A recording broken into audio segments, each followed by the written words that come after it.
झेप मराठी, आरसा महाराष्ट्राचा। गांजा शेतीवर ठाणेर पोलिसांची धडक कारवाई। 34 लाखांचा गांजा केला जप्त, 2 आरोपी ताब्यात। धुळ्यातील ठाणेर पोलीस ठाण्याच्या पथकाने बाणेर पोस्ट हद्दीतील बळभास गाव शिवारात गांजाच्या शेतीवर छापा टाकलाय। या कारवाईत तब्बल 34,02,000 रुपये किमतीचा 972 किलो गांजा जप्त करण्यात आलाय। तसेच 2 आरोपींना अटक करण्यात आली असून आणखी 6 आरोपींवर गुन्हा दाखल करण्यात आला आहे। पोलिसांना मिळालेल्या गुप्त माहितीच्या आधारे शनिवारी सायंकाळी ही धाड टाकण्यात आली।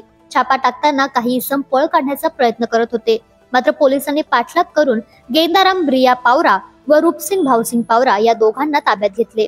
चौकशीत त्यांनी अमरसिंग यावऱ्या पावरा, दुबाड्या ज्ञानसिंग पावरा, कालूसिंग सुकलाल पावरा, प्रवीण गेंदाराम पावरा यांच्यासह इतर साथीदारांनी मिळून ही शेती केली असल्याचं कबूल केलं। या झाडांचं वजन तब्बल 972 किलो इतके असून बाजार मूल्य 34,02,000 रुपये असल्याचं पोलिसांनी सांगितलं। मी एपीआय शत्रुघ्न पाटील दिनांक 20/9/25 रोजी आम्हाला गोपनीय माहिती मिळाली की बबडासगाव शिवारातील सोजापाडाचे मागे डोंगरालगत भागात गांजा लागवड केलेली आहे अशी माहिती मिळाली। सदर बातमीच्या अनुषंगाने आम्ही तात्पर्य अधिकारी श्री कुमार साहेब, तहसीलदार शिरपूर, 2 सरकारी पंच व इतर पोलीस स्टाफ असे आम्ही रवाना झालो। सदर ठिकाणी जाऊन सदर ठिकाणी बातमीच्या खात्रीप्रमाणे खात्री केली असता सदर ठिकाणी गांजा लागवड शेती दिसून आली।